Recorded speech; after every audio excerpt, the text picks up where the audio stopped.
হাদিস শরীফের মধ্যে রাসূল করিম সাল্লাল্লাহু আলাইহি ওয়াসাল্লাম ইরশাদ করেন, আল মারউ মা'a মান আহাব্বা। অন্য রাওয়ায়াতে এসেছে আল মারউ মা'a মান আহবাবতা। রাসূল করিম সাল্লাল্লাহু আলাইহি ওয়াসাল্লাম বলেন, ব্যক্তি যার সাথে তার মহব্বত থাকবে তার সাথেই তার কিয়ামত হবে। হাদিসটি সহিহ বুখারী এবং মুসলিমের মধ্যে এসেছে। তো আমরা যখন বন্ধুত্ব কারোর সাথে স্থাপন করব, সেক্ষেত্রে আমাদের লক্ষ্য রাখতে হবে একমাত্র আল্লাহ সুবহানাহু ওয়া তাআলার সন্তুষ্টি। তো বন্ধুত্বটা কেমন হবে? বন্ধুত্বটা হচ্ছে একটা অদ্ভুত সম্পর্ক। এখানে কোনো রক্তের সম্পর্ক, কিন্তু অনেক সেরা একটা সম্পর্ক, সেটাই হচ্ছে বন্ধুত্ব। যদিও নেই রক্তের সম্পর্ক, আছে গভীর আত্মার সম্পর্ক, আর তার নামই হচ্ছে বন্ধুত্ব। ফ্রেন্ডশিপ ইজ অনলি ফর আল্লাহ সুবহানাহু ওয়া তাআলা। সম্মানিত সুধী, আমরা একটা জিনিস মনে রাখবো, আপনি যাকে ভালোবাসবেন বা আপনি যাকে মহব্বত করবেন, সে আপনার আসল বন্ধু নয়। আপনাকে যে মহব্বত করবে সে আপনার আসল বন্ধু। আর যদি উভয়কে মহব্বত করি, তাহলে সেটা হবে স্থায়ী বন্ধুত্ব।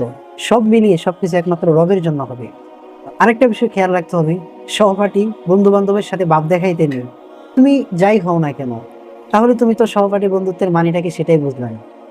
আরেকটা বিষয় আমরা জানবো, বন্ধুত্বটা কেমন, আসলে বন্ধুত্বটা কেমন হওয়া উচিত। সত্যিকারের বন্ধুরা কঠিন সময় ঔষধের মতো কাজ করে।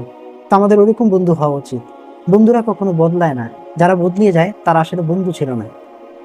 আমরা মনে করি বন্ধুত্ব শুধু এটা নয় যে আমার সাথে তার ছবি আছে, বাদবাকি বন্ধুত্ব হচ্ছে সেটাই যে খারাপ সময়, দুঃখের সময় আপনার পাশে থাকতে পারবে। তো সব মিলিয়ে আমরা বন্ধুত্ব করার ক্ষেত্রে আমরা খেয়াল রাখবো আল্লাহ সুবহানাহু ওয়া তাআলাকে কিভাবে সে বন্ধুর মাধ্যমে পাওয়া যায়, এবং আমরা খেয়াল রাখবো জ্ঞানী মানুষদেরকে বন্ধুত্ব সহচর্য হিসেবে রাখা।